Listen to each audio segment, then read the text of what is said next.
funciones continuas. Hoy vamos a hablar acerca de algunas funciones continuas. Específicamente nos toca desarrollar 3 lecciones de este módulo. La primera lección, vamos a escribirlo por aquí, ¿ok? Escribirlo por aquí, desde la asignatura de cálculo diferencial, primera parte. Y hoy vamos a abordar las lecciones de, en primer lugar, módulo 2, funciones continuas, ¿ok? Funciones continuas. Y las lecciones, como primer punto, vamos a hablar sobre la idea intuitiva de continuidad, ¿ok? La idea intuitiva de continuidad, ¿ok? Sobre la definición del límite de una función, la definición de límite de una función. Y por último, hablaremos sobre la definición de continuidad de una función. La definición de continuidad de una función. Ok, aquí quiero aclarar, como ya también lo había mencionado en la clase anterior, para poder llegar al estudio del cálculo diferencial, o mejor dicho, lo que englobe el curso de cálculo diferencial, siempre hay un orden para poder analizar este curso, para poder estudiar este curso. Normalmente en las universidades inician con el estudio de los sistemas de números reales, ¿ok? Con el estudio de los sistemas de números reales. Vamos a ponerlo por aquí y ya les voy a explicar por qué lo estoy mencionando. Sistemas de números reales, ¿ok? Posteriormente se habla acerca de el estudio de las funciones, ¿ok? Sobre las funciones. Entonces, para el caso de las funciones y las relaciones, vamos a ponerlo acá, relaciones y funciones, bien. Para este segundo capítulo, para este segundo apartado, normalmente tarda lo que vendría a ser casi la mitad de lo que conlleva un curso, la duración de un curso. ¿Por qué? Porque los temas son muy amplios, son extensos y normalmente esto ya se consolida o se resume a nivel universitario porque se sobreentiende que en la etapa escolar se ha llevado el tema de funciones y relaciones, ¿ok? No tan a profundidad, pero se conoce por lo menos la parte superficial. Y el tercer punto, que es lo que normalmente introduce el estudio del cálculo diferencial, que vendría a ser los límites y continuidad, ¿ok? ¿Qué es el límite y qué es la continuidad?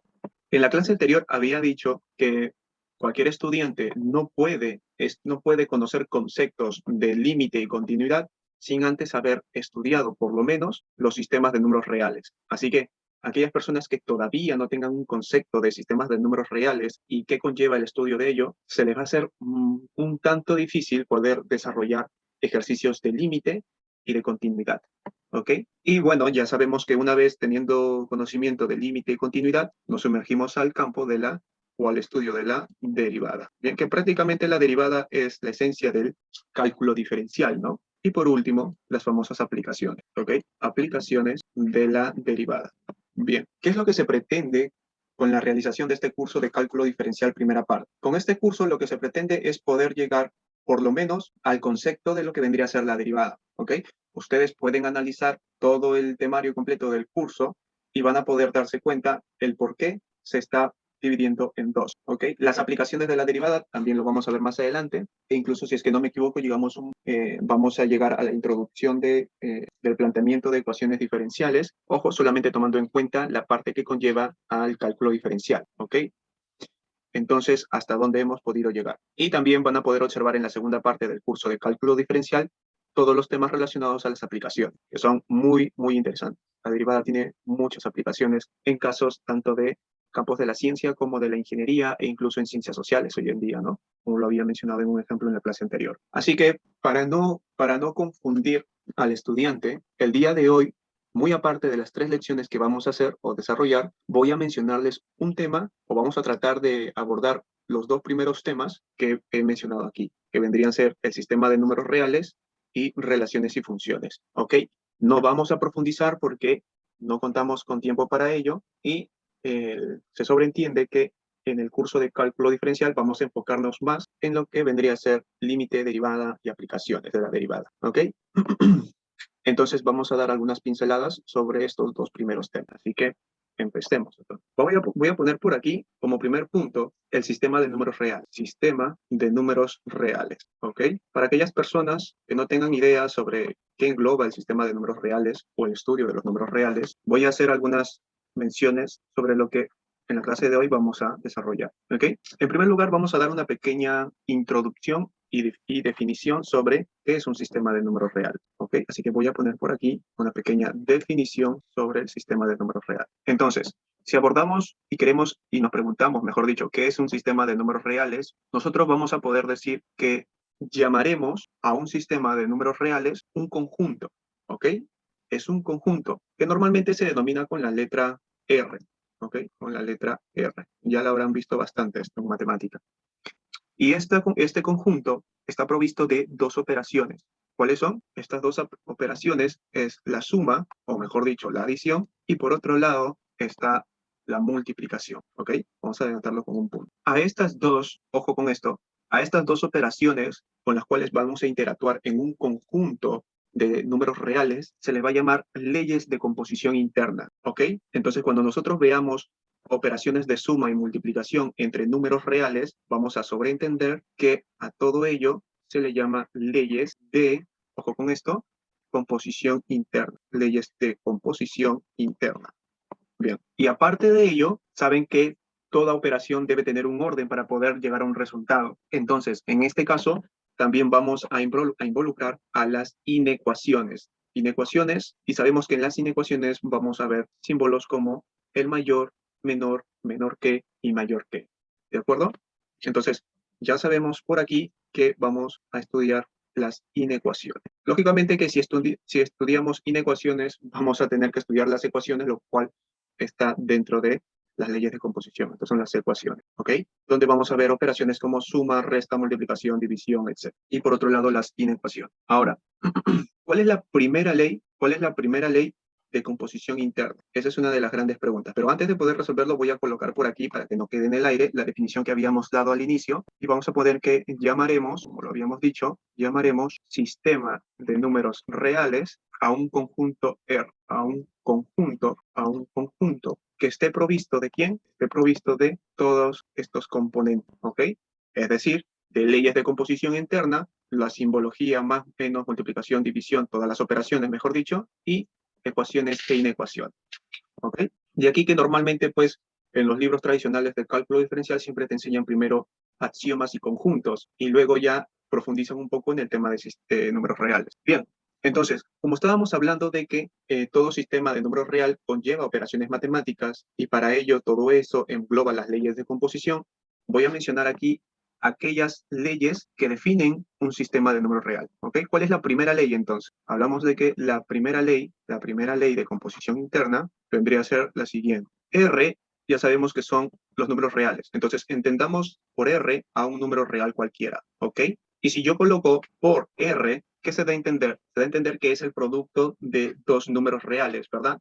Entonces, si yo tengo un número real y otro número real, imaginemos que aquí tengo un número real cualquiera y por aquí tengo otro número real cualquiera, esto me va a originar ¿un qué? Me va a originar una operación que se trabaja en R cuadrado, ¿ok? En R cuadrado. Cuando nosotros veamos más de, por ejemplo, reales a la n, estamos diciendo que ya esta es una operación matemática de más dimensiones, ¿de acuerdo? Por ahora solamente estamos trabajando R por R, ¿ok? R por R, R por R. Entonces, si nosotros trabajamos este tipo de operación, como resultado, ¿qué vamos a obtener? Vamos a obtener, lógicamente, otro número real como respuesta, ¿ok? Entonces, si yo opero dos números reales, el producto será otro número real. Entonces, ¿esto qué quiere decir? Que en el caso de que la operación, supongamos que la operación que vamos a realizar sea una suma, entonces yo digo, tengo la operación suma, ¿ok? Que se está efectuando por dos números reales, ¿ok? Vamos a ponerle así lo denotan en los libros. El resultado que voy a obtener, lógicamente, es otro número real. Así que si yo tengo, por ejemplo, los números A y B y los opero, el resultado va a ser, lógicamente, más, voy a tener que colocar aquí más para denotar que es una adición de aquellos números, simplemente será igual a A más B, ¿ok? Entonces, esto es sumamente lógico, ¿verdad? Pero lo recalco porque nosotros debemos aprender las simbologías matemáticas, porque en los libros no vamos a ver esto frecuentemente, sino lo que vamos a ver es esta simbología, ¿ok? Entonces, esto debemos aprenderlo. Bien, aparte de esta primera ley de composición, dentro de ello, como ya lo habíamos dicho, tienen axiomas, ¿ok? No voy a colocarlos o no voy a explicarlos detalladamente porque esto ya se sobreentiende, pero vale mencionarlos, ¿no? Por ejemplo, el primer axioma, ojo, aquí voy a colocar axiomas, solamente los voy a mencionar. El primer axioma que nos dice que para todo AB que pertenece a los números reales, ¿ok? ¿Qué ocurre? Va a ocurrir que si yo lo sumo estos dos números, el resultado también va a ser un número real. Esto es lógico, ¿verdad? Pero como les digo, es necesario aprender las simbologías, aprender a leer simbología matemática. Ahora, ¿cómo se le llama a este axioma? A este axioma se le llama el axioma, vamos a colocarlo así, de la cerradura, ¿ok? Otro tipo de axioma, por ejemplo, es que si yo tengo A más B, sobreentendiendo que ambos son números reales y este es igual a B más A, esto va a existir para todo AB que pertenece a los números reales. ¿Y cómo se le llama este axioma? Conmutatividad. ¿Ok?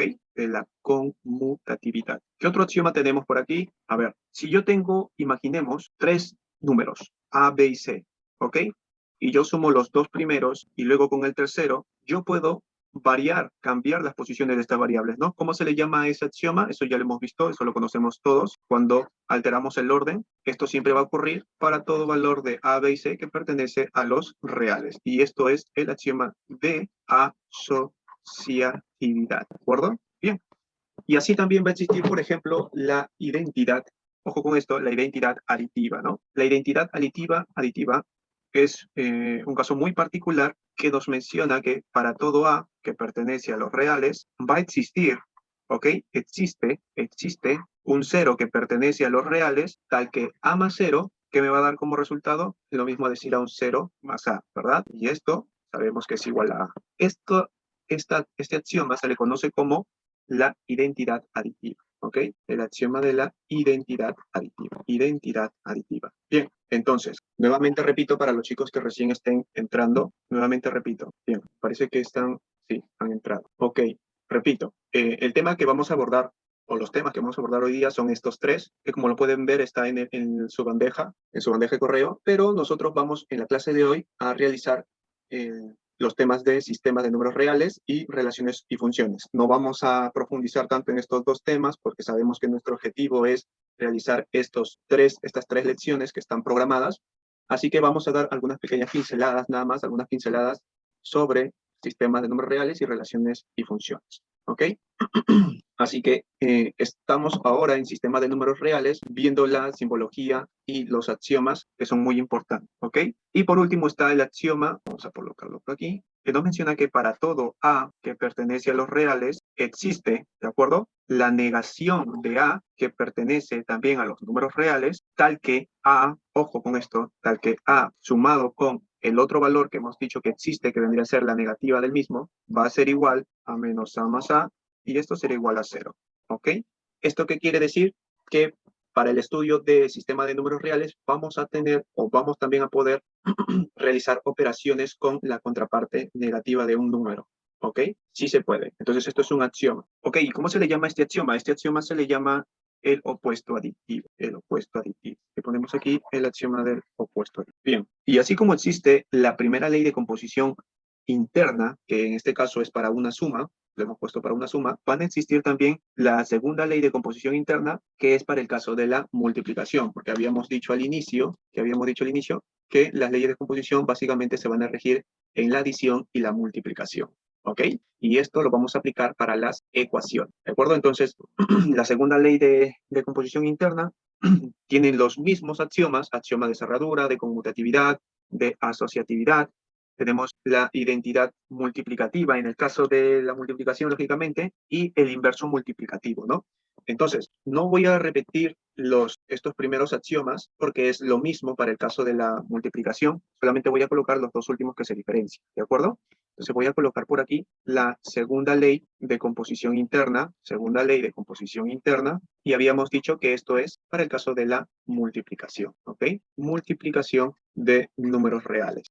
Entonces, recuerden, la segunda ley de composición también tiene un axioma de cerradura, de conmutatividad, ojo, de conmutatividad, también tiene un axioma de asociativa, y aquí vamos a diferenciar las dos últimas, que vendrían a ser la identidad multiplicativa, que nos dice que para todo A que pertenece a los reales va a existir, ojo con esto, existe, lógicamente, un número real, que vendría a ser la unidad, que es diferente de 0, teniendo en cuenta que estos números pertenecen al campo de los reales, tal que este número, que pertenece al número el número real, multiplicado por A, me va a dar al mismo valor.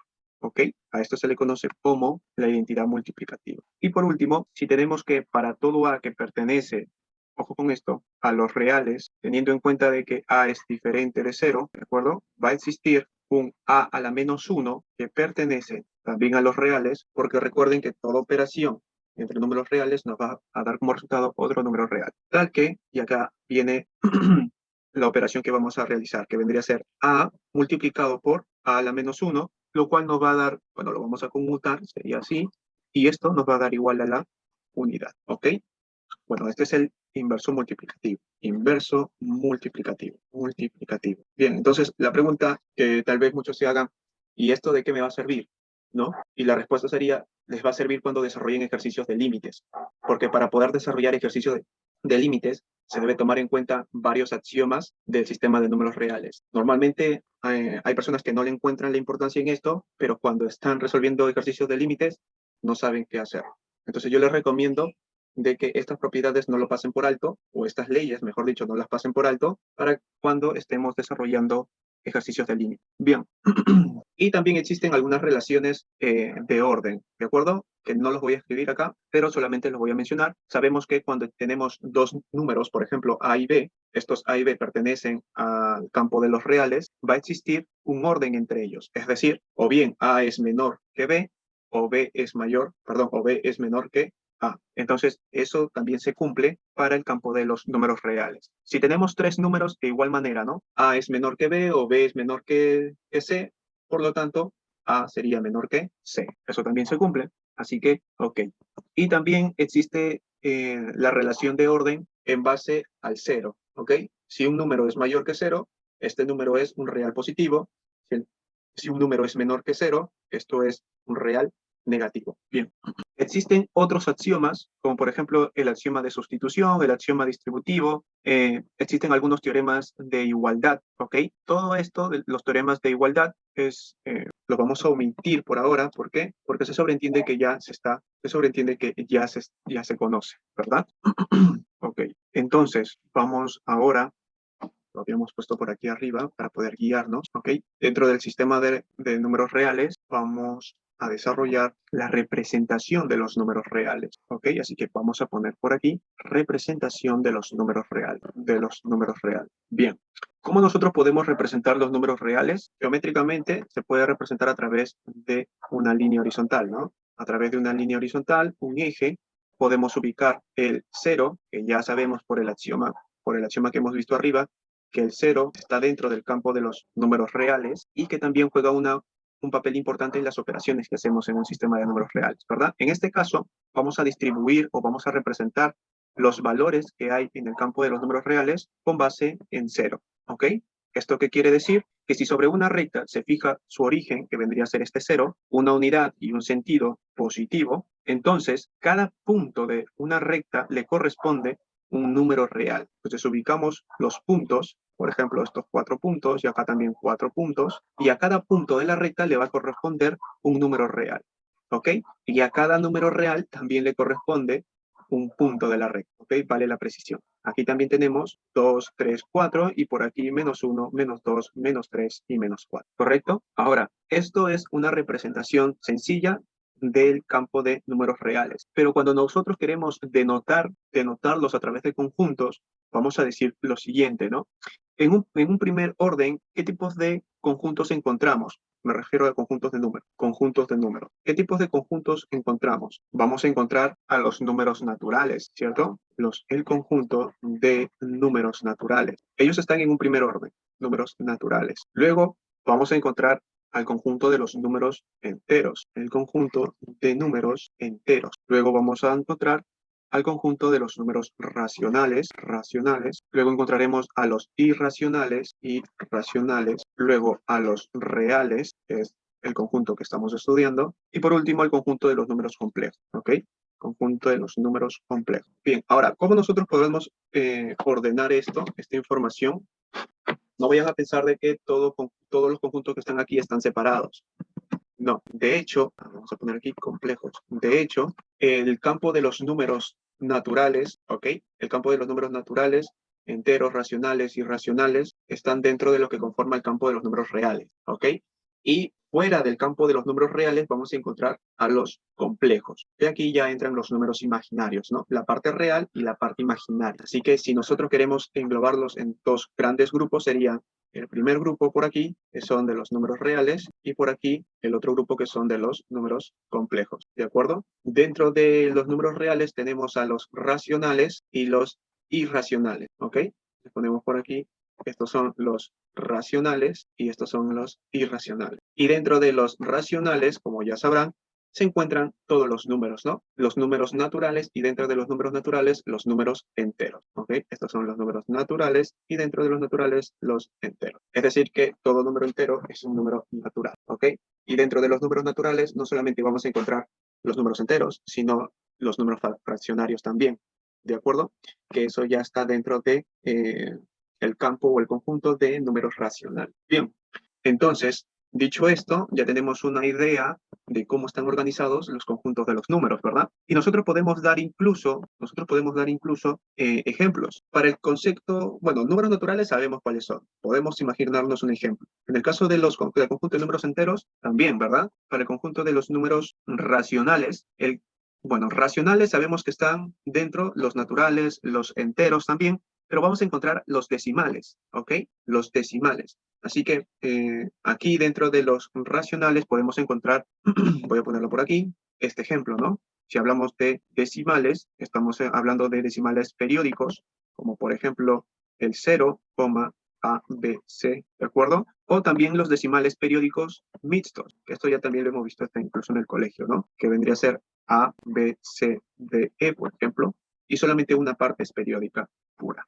Y por último, los decimales exactos, que son los más frecuentes, ¿ok? Que tienen la forma 0, A, B, C. ¿De acuerdo? Entonces, estos tres ejemplos están dentro de lo que engloba el conjunto de números racionales. Y los irracionales son aquellos que presentan dos tipos de clasificación. Los irracionales propios, y quienes están dentro de los propios están como, por ejemplo, raíz de 2, raíz de 3, raíz de 7, etc. Y los otros que son los trascendentes, ¿ok? Los trascendentes. Ya se imaginarán por qué se les llama trascendentes, ¿no? Porque son aquellos que no tienen una exactitud en su cálculo y se han utilizado inconscientemente para el desarrollo de las matemáticas, ¿no? Por ejemplo, el número E, el pi, por ejemplo, ¿no? Tenemos un montón de ejemplos para conjunto de números irracionales trascendentes. Bien, entonces una vez ya hablado sobre la representación de los números racionales, vamos a pasar a hablar sobre las desigualdades, ¿no? En el caso de las desigualdades, voy a ponerlos por aquí, las desigualdades, ¿qué podemos observar? Aquí vamos a observar, como les dije, no vamos a profundizar, ejemplos que conlleve este símbolo, ¿cómo se le llama? Es mayor que, ¿verdad? El es mayor que. Vamos a encontrar operaciones que tengan esta simbología, sabemos que es menor que, y los otros dos, ¿no?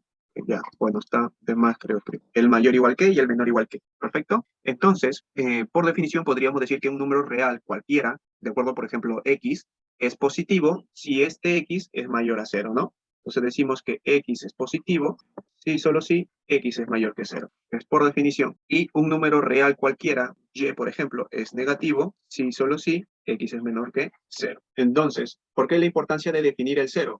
Como parte del conjunto de los números reales, porque si no lo hubiéramos definido en el axioma anterior, estos dos no se cumplirían, ¿cierto? Entonces, los axiomas sirven para eso. Los axiomas sirven para poder cogernos de ello cuando querramos hacer operaciones más complejas. Bien, dicho esto, pasamos al siguiente punto. Lógicamente, cada uno de estas desigualdades tienen teoremas, ¿ok?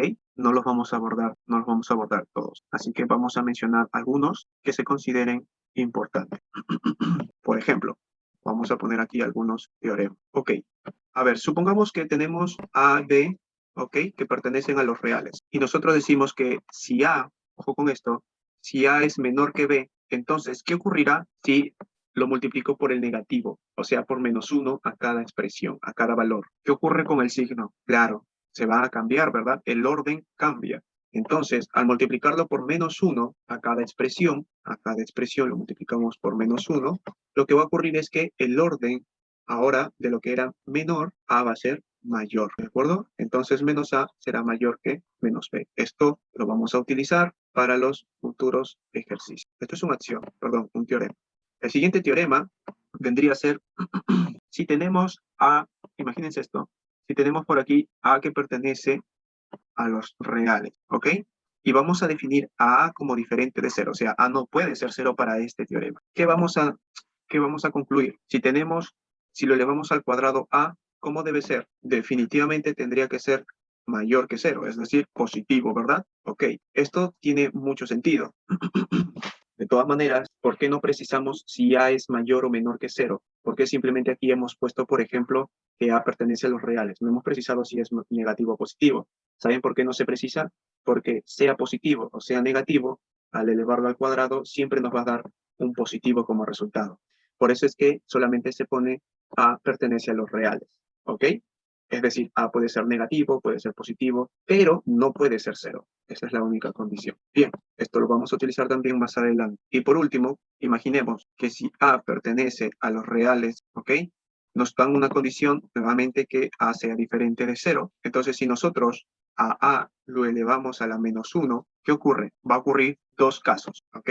De acá se van a desglosar dos casos. El primer caso, ¿qué ocurriría si nosotros lo elevamos a la -1? Ok, si A es positivo, ¿qué va a ocurrir si A es positivo? A la -1, ¿cómo va a ser? ¿Cómo será A a la -1?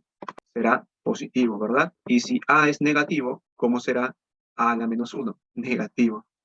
Exacto. Bien, esto también se va a cumplir. Lógicamente, ya sabemos que A a la -1 es lo mismo decir a 1 sobre A, ¿verdad? Por eso es que A, como está en el denominador, estamos condicionándolo a que sea diferente de 0, porque si no sería indeterminado el resultado. Y por otro lado, A tiene que ser, si A es positivo, lógicamente el resultado es positivo. Y si A es negativo, el resultado será negativo. ¿Ok? Entonces cumple estos dos casos. Bien.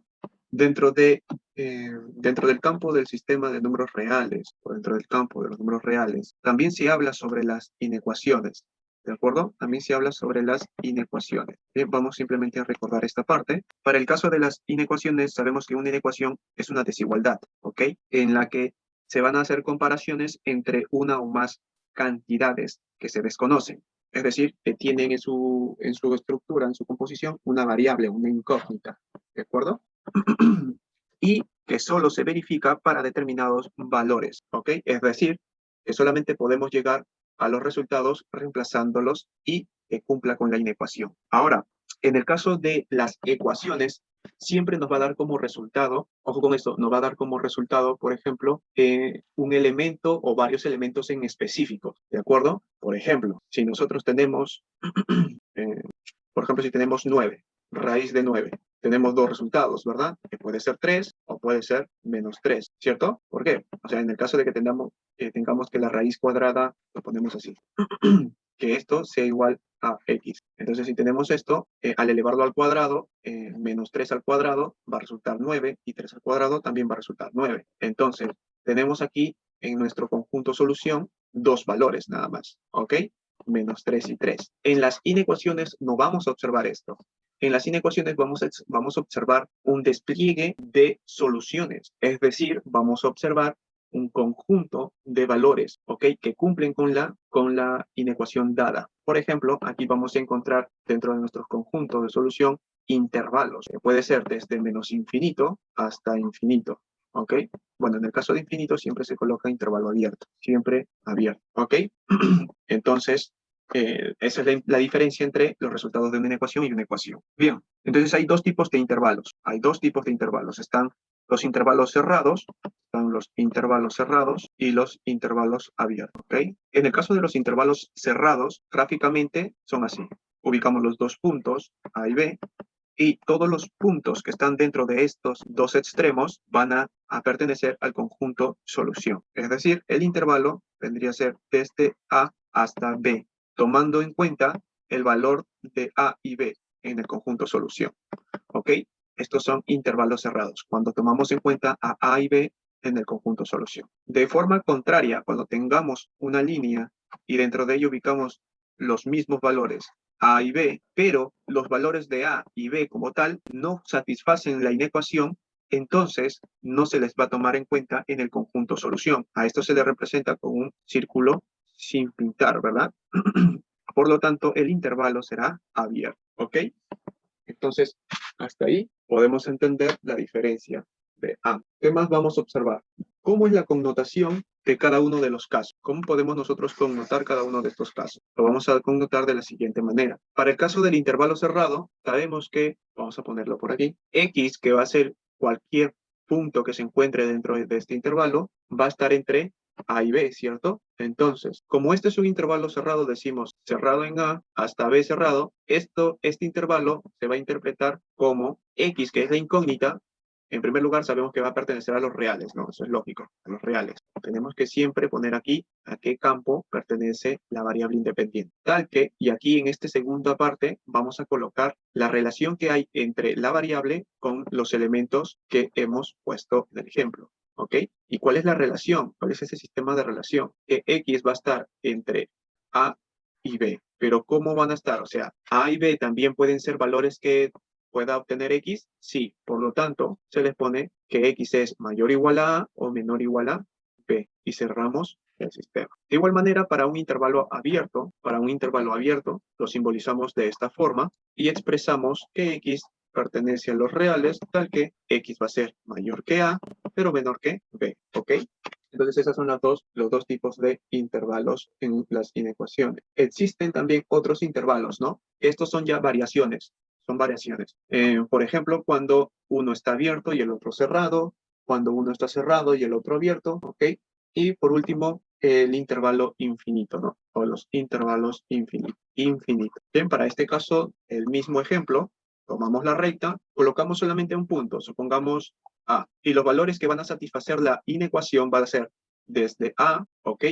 Hasta el infinito positivo. Entonces va a obtener todos estos valores. Todos estos valores satisfacen la inecuación. Bien, y como ya sabemos, la connotación que le vamos a dar aquí sería la siguiente, ¿no? Como parte de A, y aquí en este ejemplo puede ser cerrado o abierto, vamos a colocarlos aquí, ¿no? Para el caso de que sea cerrado, y para el caso de que sea abierto, ¿ok? A puede ser cerrado o puede ser abierto. En el caso de que sea cerrado, ¿qué vamos a obtener? Bien, vamos a obtener aquí cerrado en A, abierto en infinito. Bien, denotamos a qué campo pertenece la variable, a los reales, y luego colocamos la relación entre X y A. ¿Cuál es la relación entre X y A? Que X va a ser mayor o igual a A. Para el siguiente caso es muy similar, ¿no? ¿Ok? Hasta infinito, indicamos el campo al cual pertenece la variable y ponemos que en este caso X va a ser simplemente mayor a A. ¿Ok? Y los otros casos son cuando la variable, o en este caso, el valor que estamos identificando, sea A o B, se encuentra en el otro extremo, ¿no? Bien, eso por lógica ya lo sabemos. Cuando se encuentra en el otro extremo, ya no va a empezar desde A, sino empieza desde menos infinito hasta B, por ejemplo, ¿no? Y en este caso también hay dos, cuando B es cerrado y cuando B es abierto, ¿ok? Y el otro es cuando X satisface para cualquier punto de la recta, ¿no? Desde menos infinito hasta más infinito, ¿ok? Entonces, eso ya no lo vamos a ir detallando por cuestiones de tiempo, así que solamente he hecho una mención. Bien. Otra de las cosas que también es muy importante aquí aclarar es una inecuación de primer grado, ¿ok? Para una inecuación de primer grado, lo primero es que, como es de primer grado, la incógnita va a tener como exponente 1, ¿ok? Es decir, la inecuación va a tener esta forma: a x elevado a la 1 más b, y este será mayor que 0. O el otro caso, que sería a x más b, y este sería menor que 0. Ahora, para que se cumpla nuestro propósito, que es demostrar que esto es una inecuación de primer grado, ¿qué vamos a condicionar en el caso de A? Vamos a condicionar A. A tendría que ser diferente de 0. ¿Y por qué A tendría que ser diferente de 0? Porque si A toma el valor de 0, se elimina X, y por lo tanto ya no sería una inecuación de primer grado, ¿ok? Bien, entonces esta condición se cumple para toda inecuación de primer grado. ¿Y cómo nosotros desarrollamos estas ecuaciones? Lógico, básicamente vamos a tener que despejar nuestra variable y diremos aquí que X va a ser mayor que menos b sobre a, y para este caso x tendrá que ser menor que menos b sobre a. ¿Y cómo nosotros lo representamos gráficamente? Claro, si nosotros tenemos aquí la recta, primero tenemos que ubicar el punto. ¿Cuál es el punto de referencia? Menos b sobre a. Entonces aquí ubicamos menos b sobre a y aquí también ubicamos menos b sobre a. Y nuestro conjunto solución, nuestro intervalo de solución, vendría a ser desde menos a, como x es mayor, sería hacia el eje positivo, ¿verdad? Y en el otro caso, como x es menor que este valor, tiende hacia todo el eje x negativo. Entonces, como vemos que no hay un mayor igual, ni un menor igual, este va a ser un intervalo abierto, este también va a ser un intervalo abierto. Y todos los valores admisibles para nuestro conjunto de solución serían lo que estoy pintando, ¿verdad? Todo esto, de igual manera aquí, ¿correcto? Sin tomar el valor de menos b sobre a, y aquí tampoco menos b sobre a. Bien, dicho esto, nosotros vamos a poder entonces plantearlo de la siguiente forma, ¿no? Vamos a decir que x va a pertenecer a qué intervalo. Como esto es abierto, abrimos, ponemos desde menos b sobre a hasta el infinito positivo, ¿ok? Y para este caso, x va a pertenecer intervalo abierto desde menos infinito hasta menos b sobre a, abierto, lógicamente. Bien, esto es básico, sencillo, pero es importante poder recalcar. Ahora, si nosotros complicamos un poco más las cosas, vamos con la inecuación de segundo grado. ¿Y cómo lo desarrollamos? La inecuación de segundo grado. Primero, ¿qué forma tiene una inecuación de segundo grado? Si para la inecuación de primer grado el exponente de la variable, o sea, x, tiene como valor 1, en una inecuación de segundo grado, ¿cuánto será la variable? ¿Cuánto será el exponente de la variable, mejor dicho? Exacto, sería 2, ¿verdad? Entonces vamos a colocar aquí que la expresión de una inecuación de segundo grado sería ax al cuadrado. Si aquí ya tenemos una variable de segundo grado, le corresponde tener también, para que sea completa la inecuación, un término con variable de primer grado, es decir, un b por x a la 1 y otro término que tenga la variable x con un exponente nulo, ¿de acuerdo? Es decir, un c a la x, un c por x elevado a la 0. Sabemos que x elevado a la 0 es 1, es decir, una constante. Y esto va a ser mayor que 0. O también podemos expresarlo como un ax al cuadrado más bx más c, y esto es menor que 0. ¿Correcto? ¿Y cómo nosotros desarrollamos este tipo de inecuación? ¿Hay alguna condición también para ello? Sí, hay alguna condición. Lo mismo, ¿verdad? ¿Cómo debe ser a? A tiene que ser diferente de 0, ¿ok? A tiene que ser diferente de 0. Ojo, no me condicionan el valor de b ni de c. ¿Eso qué quiere decir? Que b puede ser 0, c puede ser 0 también, y la expresión sigue siendo una inecuación de segundo grado. ¿Por qué? Porque lo único que nos va a importar es el exponente mayor, ¿ok? El mayor exponente de la variable, o sea, 2. Bien, ustedes han escuchado hablar de la discriminante, entonces vamos a utilizar, ¿ok? Vamos a coger el primer caso, este de aquí, ¿ok? Ax al cuadrado más bx mayor que 0, ¿no? Estos casos, ¿cómo nosotros vamos a poder desarrollarlo? Primero, para poder desarrollar una inecuación, tenemos que conocer la ecuación de la misma forma, es decir, lo que normalmente se conoce como el trinomio de segundo grado. ¿Cuál es el trinomio de segundo grado? El trinomio de segundo grado, primero vamos a partir de la ecuación, ¿ok? ¿Y cuál es esa ecuación que tanto menciono? Simplemente la misma forma, pero en lugar de que sea una inecuación, será una ecuación. Y hasta esto es una ecuación, ¿ok? ¿Y cuál es la condición para ello? La condición es que A como debe ser. Vamos a poner que para este caso A sea mayor que 0. Vamos a analizarlo con A mayor que 0, ¿de acuerdo? Entonces, si nosotros tenemos esa forma, lo primero que vamos a hacer es hallar la discriminante. Entonces, el primer caso sería cuando si la discriminante, que nosotros sabemos que es igual a b cuadrado menos 4ac, es mayor que 0. Si esto ocurre, ¿qué pasa? ¿Qué sucede? ¿Qué va a suceder? Que vamos a obtener dos valores, ¿ok? Vamos a denominar, en algunos libros les ponen x sub 1 y x sub 2, ¿ok? ¿Y por qué dos valores? Porque sabemos que está elevado al cuadrado, ¿de acuerdo? El número en una ecuación, el grado determina la cantidad de soluciones que tiene dicha ecuación, ¿ok? Si es una ecuación de segundo grado, tiene dos soluciones. Si es de tercer grado, tres soluciones, etcétera, etcétera, etcétera. ¿Hay algunas excepciones? Sí, las hay, pero eso lo vamos a ir viendo más adelante. Eso depende también de qué campo estemos abordando, ¿no? En este caso son campos de números reales, ya sabemos que es muy amplio, así que pueden haber otras variables. Para el campo de los números complejos es muy distinto, por ejemplo, ¿no? Ya no se aplica la misma metodología de resolución que estamos haciendo ahora. No se aplica. Bien, entonces podemos utilizar x sub 1 o x sub 2, o también en algunos libros se utilizan resultado 1, resultado 2, ¿ok? R1, R2. Bien, entonces para este caso, si nosotros tenemos esta discriminante, vamos a obtener dos valores, ¿ok? Lógicamente estos dos valores no son iguales, no van a ser iguales, porque en este caso particular no se va a cumplir.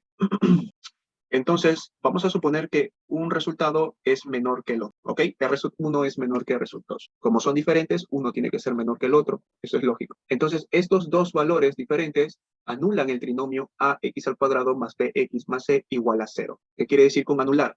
Significa que si tú reemplazas R sub 1 en el valor de x, lo va a anular. Es decir, me va a dar como resultado 0. En otras palabras, cumple con la ecuación que estoy planteando ahí de color celeste. Y si yo reemplazo el valor de R sub 2 en X, también va a cumplir con la ecuación y todo se va a convertir en 0. ¿Ok? Entonces, nosotros al poner esto, vamos a decir por aquí que A multiplicado por X menos R sub 1 por X menos R sub 2 nos va a dar igual a 0. ¿Ok? A multiplicado por X menos R sub 1 por X menos R sub 2 nos va a dar igual a 0. Entonces, esto se cumple si se hace variar x a lo largo de la recta. Entonces, si nosotros hacemos variar x a lo largo de la recta, o sea, toma todos los valores de la recta, nos va a resultar en dos casos muy particulares, ¿no? Cuando x toma valores menores que 1, ¿ok? X menos R sub 1 y X menos R sub 2 son negativos. Esto es lógico, ¿verdad?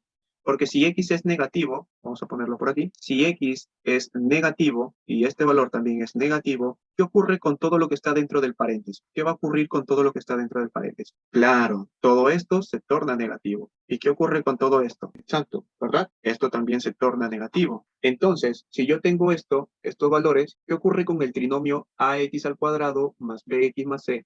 ¿Qué va a ocurrir? Va a tener el mismo signo que tiene el coeficiente a, ¿ok? No entendí. Miren, si x menos r sub 1 es negativo y x menos r sub 2 es negativo, entonces yo voy a poner por aquí que lo que me va a resultar es a, que no sé qué coeficiente, no sé qué signo tiene, en este caso es a, positivo, pero si lo que está dentro de este paréntesis es negativo y el otro también es negativo, ¿qué va a ocurrir? Que estos dos se me van a anular, será positivo. Así que el resultado final va a depender de quién, va a depender del signo de A. Entonces, el resultado depende del signo de A, ¿ok? Bien. El otro caso es cuando X toma valores entre R1 y R2, ¿ok? Entre R1 y R2. Es decir, cuando X está entre R1 y R2, en este intervalo, ¿qué va a ocurrir? ¿Cómo va a ser el valor de X? Ojo, voy a volverlo a copiar por aquí. A por X menos R sub 1 por X menos R sub 2, ¿ok? Igual a 0. ¿Qué ocurre con X menos R sub 1? ¿Qué va a ocurrir? Entonces, supongamos que X está por aquí. Esto es X. Si yo lo pongo aquí, o sea, dentro del intervalo, porque eso es lo que me está diciendo, que el valor de X está dentro de este intervalo, ¿qué voy a concluir? Voy a concluir de que X es mayor que R sub 1, ¿cierto? Y a su vez también voy a concluir que X es menor que R sub 2. Entonces, si X es mayor que R sub 1, al operar esto, ¿qué me va a salir? ¿Un positivo o un negativo? Exacto, aquí me saldrá un positivo, ¿verdad? Porque X es mayor que R sub 1. Pero ojo, aquí, ¿qué obtendré como resultado? Exacto, tendré un negativo. Entonces, si yo tengo un positivo y un negativo, el resultado final será aquí un negativo, ¿verdad? Un negativo. Por lo tanto, finalmente, ¿en qué concluyo? Voy a concluir que el trinomio ax al cuadrado más bx más c tiene un signo opuesto al coeficiente de a. ¿De acuerdo? ¿Se entiende? Si a es positivo, entonces el resultado va a ser positivo por negativo, negativo. Entonces acá decimos que si A es positivo, entonces el resultado será negativo. Y si A es negativo, entonces el resultado será positivo. Bien, ¿se entendió? Entonces, estos son los dos casos particulares para la discriminante mayor que 0. ¿Ok? Bien, ahora... En el caso de que la discriminante sea igual a 0, ¿qué va a ocurrir? En el caso de que la discriminante sea igual a 0, ponemos acá, si la discriminante, ya sabemos que es b cuadrado menos 4ac, es igual a 0, vamos a obtener ¿Qué les había dicho? Que cuando tenemos una ecuación tenemos resultados fijos, ¿verdad? O sea, no tenemos intervalo como en el caso anterior que hemos visto, ¿no? Sino vamos a tener valores exactos, ¿ok? Entonces, cuando nosotros tengamos esta discriminante igual a 0, va a existir un solo valor real que satisfaga la inecuación, ¿ok? La inecuación inicial que hemos planteado. Entonces, de aquí vamos a decir que R1 o el resultado 1 va a ser igual a R2 y este va a ser igual a un R, ¿ok? ¿Y por qué coloco R1, R2? Porque sabemos que como es una inecuación cuadrática, va a tener dos resultados. Entonces, si tiene dos resultados y a la vez solamente hay un solo valor real que cumple con la inecuación, que se concluye que estos dos valores tienen que ser iguales, lógicamente, ¿no? Entonces, R1 es igual a R2 y vamos a generalizarlo con solamente una letra R. Entonces, este valor, este único valor R, anula el trinomio ax al cuadrado más bx más c. ¿De acuerdo? Ya dije por qué anular, ¿no? Porque lo convierte en cero. Luego, ¿qué vamos a observar? Reemplazamos, ¿verdad? ¿Qué habíamos dicho? ¿Qué habíamos dicho aquí? Habíamos dicho que esto es A por X menos R1 por X menos R2, ¿ok? ¿Y qué vamos a cumplir? Si estos son iguales, si R1 y R2 son iguales, esto es lo mismo a decir A por X menos R elevado al cuadrado. ¿Se entiende? Sí, ¿verdad? Entonces, como tenemos ahí A por X menos R elevado al cuadrado, ¿qué voy a obtener con lo que está dentro del paréntesis? Si lo que está dentro del paréntesis es negativo, al elevarlo al cuadrado, ¿qué me resulta? Un positivo. Y si lo que está dentro del paréntesis es positivo, al elevarlo al cuadrado me resulta también positivo. Así que independientemente del valor que tome R, sea positivo o negativo, siempre el resultado dentro del paréntesis será positivo. ¿Ok? Entonces, ¿a qué conclusión llegamos? A que el signo del trinomio a cuadrado, ax al cuadrado más bx más c, ¿de quién va a depender? Solamente va a depender de el signo de a. Entonces aquí decimos que, por lo tanto, el resultado depende de A. ¿Ok? Ojo, cuando digo el resultado me refiero al signo. ¿Ok? El signo, mejor le pongo aquí signo para que no se... El signo del resultado va a depender de A. Bien, y el otro caso es cuando la discriminante es menor que 0. ¿Ok? O sea, simplemente son tres casos, para no alterar mucho. Cuando es positivo, cuando es igual a 0 y cuando es negativo. Ya hemos visto los dos primeros, ahora estamos con cuando la discriminante es negativo. Entonces, ¿qué ocurre cuando la discriminante es negativo? Es decir, reemplazamos los valores, ponemos b cuadrado menos 4ac, y si nos sale negativo, entonces esto quiere decir que se tiene dos valores no reales. Entonces, recordamos conjuntos. ¿Qué habíamos dicho? Hay un gran conjunto que está aquí, que son los números reales, y hay otro conjunto que no se mezcla con los reales. ¿Cuál es ese conjunto de números? Los números complejos, ¿verdad? Muy bien. Entonces, si aquí nos dicen que cuando la discriminante es negativa, se tiene dos valores no reales, si no son reales, ¿qué serían? Complejos, exacto. Entonces, aquí vamos a decir, y aquí ya entramos al campo de los complejos, vamos a decir que nuestro resultado 1 será un número complejo. ¿Y qué forma tiene un número complejo? Tiene una parte real, que vamos a denominar alfa, y una parte imaginaria, que vamos a denominar beta por i. ¿Ok? No se vayan a alterar. Alfa es simplemente un número, beta también es un número. Ok, vamos a colocarlo acá. Esto es un número, beta también es un número, pero i ya no es un número. I es el número imaginario. Ok, es la parte imaginaria. Okay, entonces, el resultado 1 va a tener esta forma y el resultado 2 tendrá la siguiente. Ok, que vendría a ser lo mismo, solo que con la parte negativa. Entonces, al reemplazar los valores de R1 y R2 en los valores de la inecuación, esto va a anular el trinomio. ¿Ok? Entonces, ¿a qué conclusión vamos a llegar? Vamos a llegar a que si nosotros analizamos los valores de x, cualquier valor de x, el trinomio ax al cuadrado más bx más c tiene el mismo signo del coeficiente de a, ¿ok? Tiene el mismo signo del coeficiente de a. Entonces vamos a poner por aquí, por lo tanto, ax menos, y ponemos aquí la parte imaginaria que sería alfa menos beta i, por x menos r sub 2 que sería alfa menos, perdón, aquí es más y aquí es menos beta sub i. ¿Qué va a ocurrir? ¿Qué resultado voy a tener aquí? ¿Qué resultado voy a obtener aquí? ¿Y qué resultado voy a obtener aquí? ¿Ok? Entonces, las demostraciones matemáticas nos dicen que el resultado que obtengamos aquí será independiente del resultado final. Es decir, que el resultado final no va a ser dependiente de los resultados que obtengamos de estas operaciones. ¿Ok? ¿Y por qué ocurre esto? ¿Por qué precisamente ocurre esto? Porque como tenemos aquí una parte real y otra parte imaginaria, la parte imaginaria se va a desvincular, en el sentido de que cuando hablamos simplemente de ver los signos, vamos a hablar los signos de la parte real más no de la parte imaginaria, ¿ok? Además de eso, acá tenemos un menos, la parte real que vendría a ser alfa es positiva, y aquí la parte real que tiene alfa es positiva también, ¿ok? ¿Eso qué quiere decir? Que si analizamos simplemente las partes reales, que vendría a ser x y alfa, aquí tenemos un x y acá tenemos un menos alfa, ¿ok? X y menos alfa. ¿Eso qué quiere decir? Que si aquí no sale positivo en la parte real, aquí también no va a salir positivo en la parte real, porque tiene la misma operación, x menos alfa, ¿ok? Si aquí fuese negativo, si el alfa fuese negativo, aquí sería x más alfa y aquí sería x más alfa, ¿no? O sea, puede ser positivo o negativo, pero siempre va a ser el mismo, ¿verdad? Si es positivo, el otro lado también es positivo. Si es negativo, en el otro lado también es negativo. Por lo tanto, al multiplicarlos, siempre nos va a salir positivo, ¿de acuerdo? En otras palabras, vamos a concluir a lo mismo que en el caso anterior. Como es positivo, el signo del resultado depende de A, ¿ok? Va a depender de A, ok. Bien, entonces esto lo he explicado con la intención de recordar un poco acerca de inecuaciones de segundo grado, que también lo vamos a utilizar.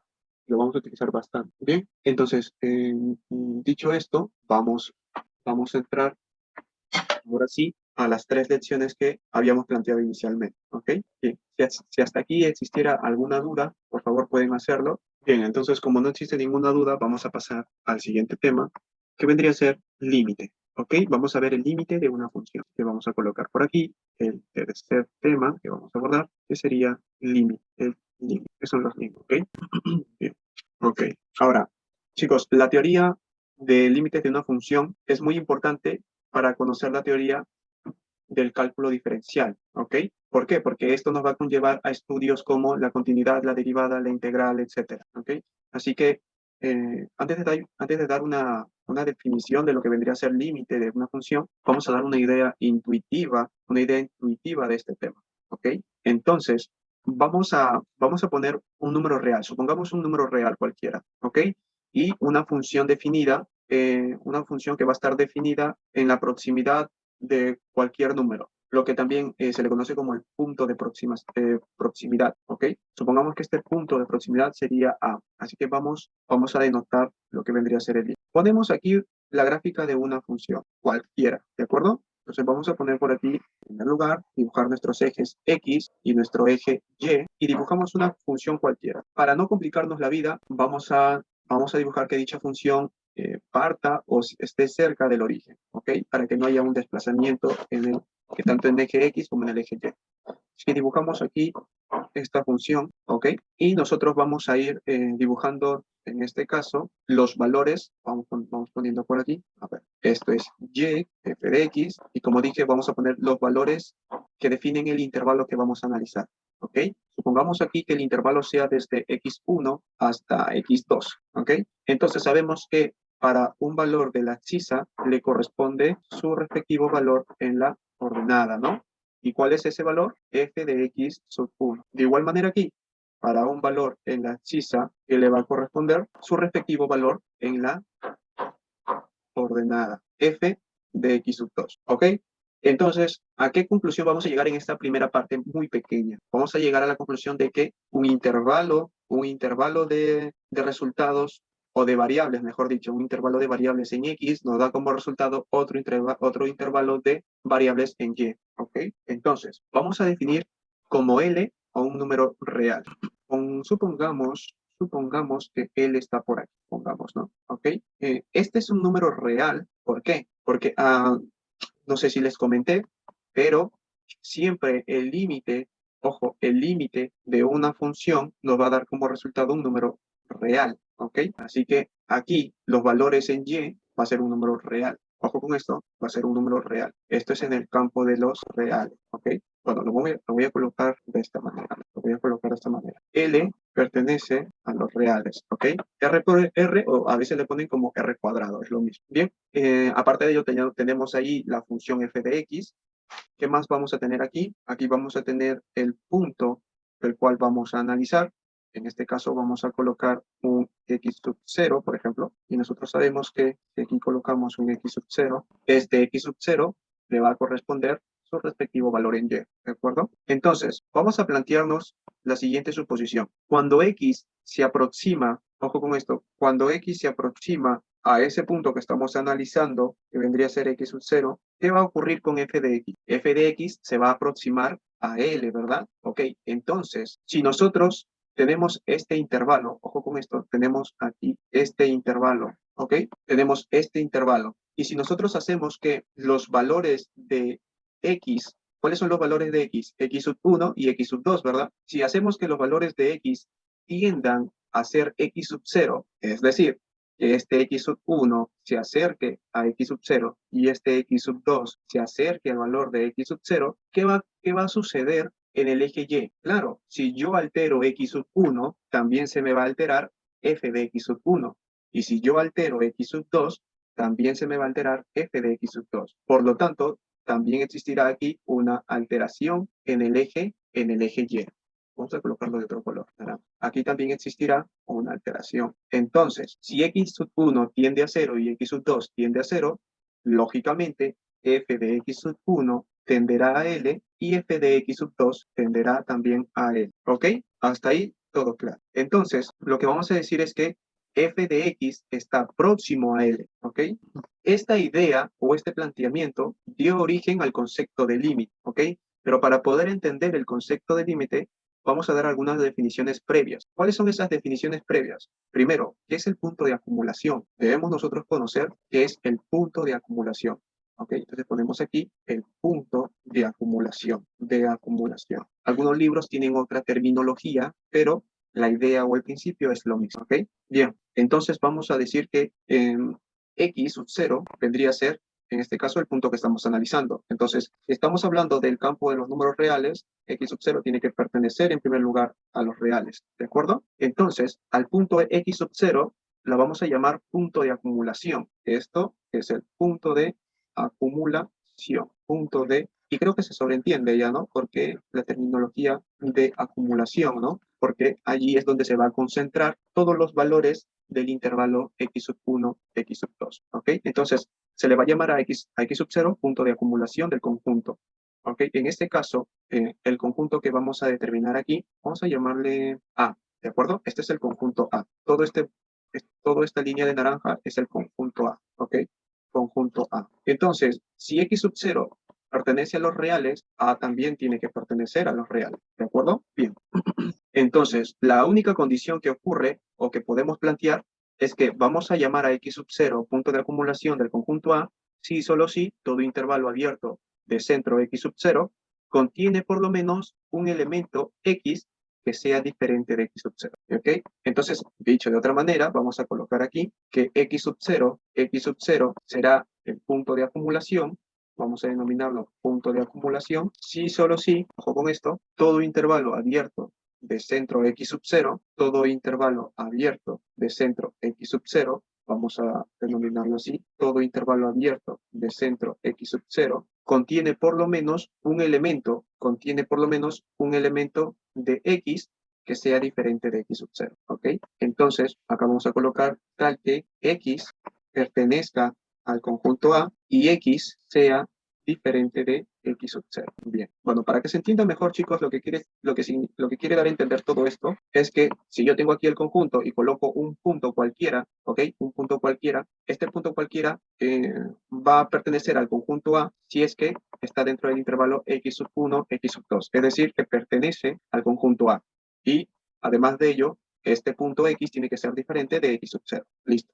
Eso es lo único que corresponde para poder definir que el punto pertenece al conjunto A, es decir, que se convierte en un punto de acumulación. Bien, entonces, dicho esto, ya entendemos que vendría a ser un punto de acumulación. Lo siguiente vendría a ser la función acotada. ¿A qué llamamos una función acotada? Función acotada. ¿A qué llamamos una función acotada? La función f de x se dice que va a ser acotada. ¿Por qué? Porque en este caso existe un número real positivo, ¿de acuerdo? Un número real positivo, vamos a ponerlo por aquí, denominemos este número real positivo m, ¿de acuerdo?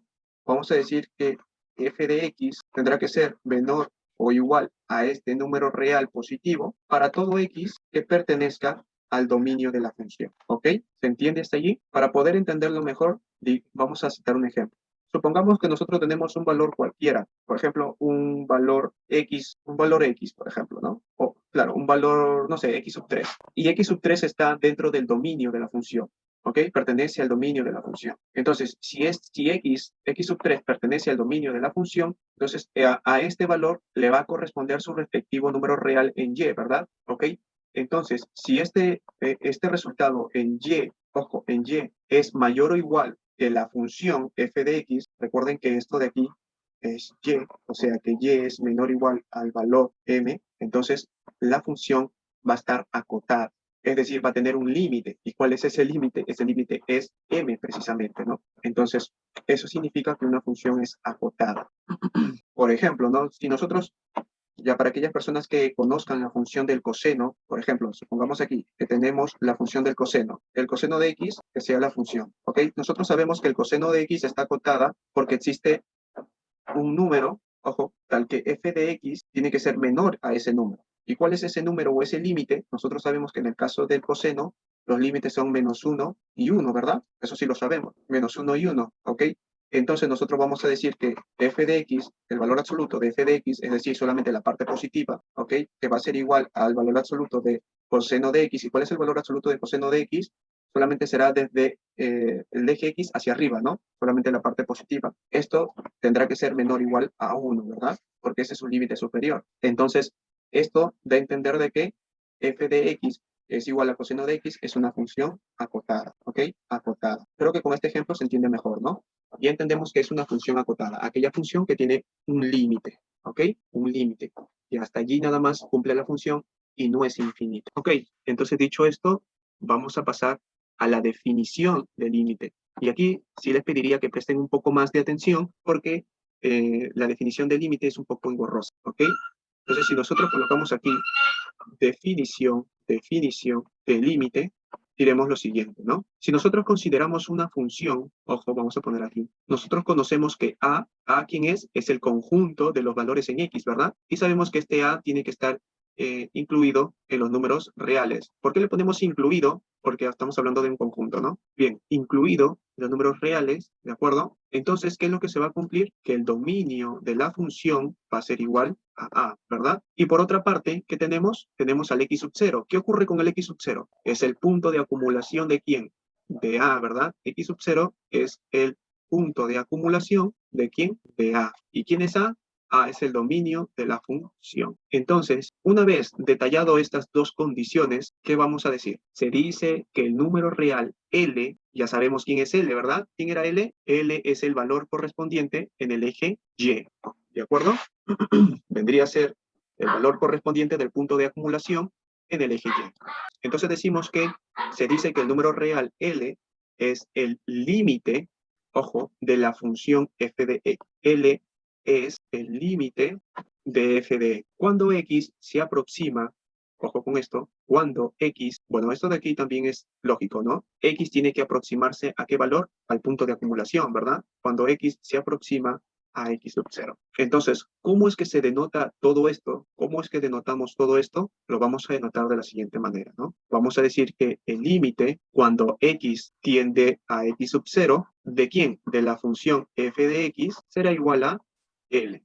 Creo que con esta explicación se entiende perfectamente qué es el límite, ¿no? El límite de una función f de x. Bien, ahora, esto se va a cumplir sí, solo sí, para todo número positivo, ¿ok? Dentro del intervalo del eje X, ¿ok? Y que además este nos dé como resultado otro número que esté dentro del eje Y. ¿Y cuáles son esos dos números? Los famosos, vamos a colocarlo aquí, epsilon y delta, ¿verdad? Esto se cumple, entonces vamos a poner por aquí, esto se cumple, sí, solo sí, para todo número positivo, es decir, para todo número, vamos a denominar este número epsilon, ¿ok? Que sea mayor que 0 y este epsilon, ok, vamos a llamarlo así, este epsilon, y además para todo número, vamos a denominarlo delta, que también sea mayor que 0, ¿ok? Tal que x pertenezca al dominio de la función. Y además, la longitud que haya, mira, ojo con esto, chicos, la longitud que haya entre x y x sub 0 deba estar entre 0 y epsilon, perdón, y delta. O sea, x menos x sub 0 tiene que estar entre delta y 0, ¿ok? Si esto se cumple, entonces, vámonos al eje Y ahora. ¿Qué ocurre con el eje Y? Si aquí he puesto que x menos x sub 0, en el eje Y, ¿quién sería? F de x menos, ¿quién es el f de x sub 0, chicos? ¿Quién es el f de x sub 0? L, ¿verdad? L es el f de x sub 0. Entonces, f de x menos L, ¿en qué intervalo tendría que estar? Lógicamente le estoy poniendo valor absoluto porque estamos hablando de longitudes, es decir, solo parte positiva. Tiene que ser menor que epsilon, pero mayor que 0, ¿ok? Entonces, esto de repente les va a parecer un poco engorroso, pero tiene cierta lógica, ¿ok? Tiene cierta lógica. Simplemente aquí estamos viendo dos números nuevos, epsilon y delta. Epsilon ocurre en el eje Y delta ocurre en el eje X, ¿ok? ¿Y quién es delta? Delta vendría a ser la distancia entre X y X sub 0. ¿Y quién es epsilon? Epsilon vendría a ser la distancia entre f de x y L. Así que vamos a ponerlo por aquí, ¿ok? Vamos a ponerlo por aquí. Los valores que estén desde aquí hasta acá, ¿ok? Van a ser delta, ¿correcto? Delta. Y los valores que estén desde f de x, en este caso es f de x sub 1, hasta L, se le va a denominar x, ¿correcto? Bien, esto es lógico, precisamente, ojo, voy a ponerlo por aquí para que no se malinterprete. Esto es una longitud, ¿ok? Le pongo longitud porque es positivo. Esto es una longitud y esto también es una longitud, ¿ok? ¿Y por qué pongo longitud? Porque, por ejemplo, si x sub 1 fuese menos 2 y x sub 0 estoy analizando en 3, ¿cuánto sería delta, chicos? Delta sería 5, ¿verdad? Correcto. Y si aquí el resultado que me sale, digamos que sea f de x sub 1, que sea 3 y L me resulta 8, por ejemplo, entonces epsilon será, en este caso, 5, ¿verdad? También 5. Entonces, esto demuestra que siempre van a ser cantidades positivas. Bien, entonces ya sabemos qué es delta y qué es epsilon, ¿ok? Ahora, normalmente en el estudio del límite siempre nos piden colocar esta descripción matemática, ¿no? Porque esto es lo que importa. O sea, esto es la lectura matemática de la gráfica que está arriba. Bien, entonces, por definición, vamos a colocarlo aquí nuevamente. El límite de una función f de x, cuando x tiende a x sub 0, va a ser igual a L, ¿ok? Va a ser igual a L si solo si para todo epsilon, ¿ok? Que sea positivo, va a existir un delta que también sea positivo. ¿Por qué? Porque son longitudes, como ya les dije, ¿no? Entonces, lo primero es determinar las longitudes, los dos valores, tanto epsilon como delta. Eso es lo primero, ¿ok? Que siempre tienen que ser positivos. ¿Qué más? Tal que todo, o sea, para todo valor de x que pertenece, lógicamente, x va a pertenecer al dominio, no va a pertenecer al rango, ¿no? Al dominio de la función, y 0, en este caso, vamos a poner la distancia entre x y x sub 0, ¿ok? Tiene que ser menor que delta y mayor que 0. Si esto ocurre, entonces la distancia entre f de x y L será menor que epsilon y mayor que 0. Y todo esto de aquí es la forma simbólica de la expresión del límite, ¿de acuerdo? ¿Hasta aquí existe alguna duda, chicos? Bien, entonces si no existiera alguna duda, ya quedó claro la forma simbólica del límite, vamos a pasar a darle una interpretación geométrica, ¿de acuerdo? Y con esa interpretación nos vamos a quedar en la clase de hoy. Los chicos que desean continuar con el curso pueden inscribirse al curso. Tenemos un grupo privado en Facebook, así que así que les pido que aquellas personas que quieran aprender sobre cálculo puedan observar las clases, ¿de acuerdo? Para mayor información, los chicos ya tienen los medios de comunicación para poder solicitar información respecto a este curso de cálculo diferencial u otros cursos que estén con inscripciones abiertas. Ok, entonces empecemos aquí con la interpretación geométrica. ¿Correcto? ¿Cuál es la interpretación geométrica que se le da a la definición de límite? Bien, como siempre, los ejes. Primero vamos a colocar los ejes y X, ¿de acuerdo? Ahora, nosotros sabemos que los valores de el punto de acumulación y el límite de la función se van a encontrar, el primero, este es el punto de acumulación, se va a encontrar en el eje X y el límite se va a encontrar en el eje Y. Eso lo sabemos claramente, ¿verdad? Ese es el primer paso. El segundo paso, vamos a colocar nuevamente aquí los dos ejes, X y Y, sería, si nosotros al punto de acumulación, ojo con esto, al punto de acumulación, analizamos su proximidad respecto de un intervalo, ¿qué ocurrirá con el eje Y? ¿Qué va a ocurrir con el eje Y? Claro, en el eje Y también va a existir un intervalo como resultado, ¿no? Entonces, como acá tenemos que esto es L, ojo con esto, aquí vamos a definir el intervalo de aproximación, o proximidad, mejor dicho, el intervalo de proximidad en X, y sabemos que cuánto es la distancia desde, ojo con esto, desde este valor que tenemos aquí, hasta X sub 0, habíamos dicho que la distancia aquí es delta, ¿verdad? Entonces, si nosotros tenemos que desde este valor inicial hasta X sub 0 es delta, ¿cuánto será la distancia desde X sub 0 hasta el otro valor? Que lo tenemos por aquí. Exacto, también será delta, ¿ok? Entonces, si tenemos eso, a ver, deme un segundo, por favor. Segundo. Ok, entonces, como habíamos dicho, si existe una variación en el eje X, que vendría a ser este intervalo que se aproxima al punto de acumulación X sub 0, la distancia entre estos valores va a ser delta, ¿ok? Entonces, aquí vamos a tener que definir a estos valores, vamos a definirlo, ¿ok? Vamos a definir estos valores de aquí, ¿ok? Bien, definimos estos valores como X sub 0 menos delta, y al otro punto como X sub 0 más delta, ¿correcto? Y todos los valores que están aquí son los puntos de proximidad, son los valores que se aproximan al punto de acumulación. ¿Ok? Ok, hasta ahí se entiende. Ahora, algo que también tenemos que aclarar es que este valor delta tiene que ser siempre positivo. Y si esto ocurre, esta alteración ocurre en el eje X, también va a ocurrir algo en el eje Y. ¿Ok? ¿Y qué es lo que precisamente va a ocurrir? Algo sumamente parecido. Se va a formular aquí un intervalo, ¿ok? Donde, como ya sabemos, habíamos dicho que la distancia era epsilon, aquí sería L menos epsilon, al igual que en el caso de delta, y abajo sería L más epsilon, ¿correcto? Bien, entonces aquí vamos a colocar que va a existir epsilon y este será positivo. Bien. Otra de las cosas que aquí también tenemos que aclarar es que la distancia entre x, ¿ok? Y x sub 0, habíamos dicho inicialmente que tiene que ser menor que delta y mayor que 0, ¿ok? Y esto, vamos a copiarlo aquí mejor. La distancia de x menos x sub 0 tendrá que ser menor que delta y mayor que 0. Y esto ocurre entonces, en el caso del eje Y, va a ocurrir algo muy similar, ¿no? F de x menos L será menor que epsilon, pero mayor que 0. Ok, bien.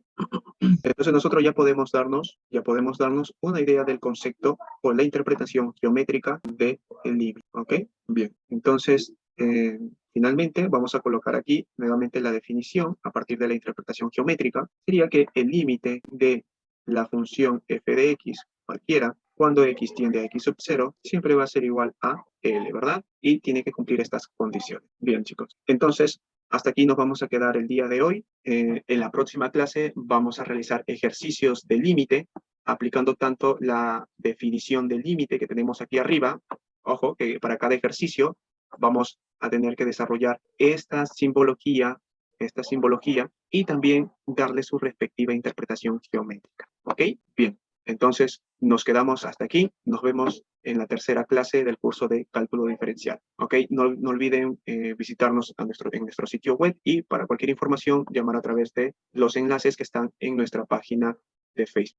Nos vemos. Que tengan un buen día.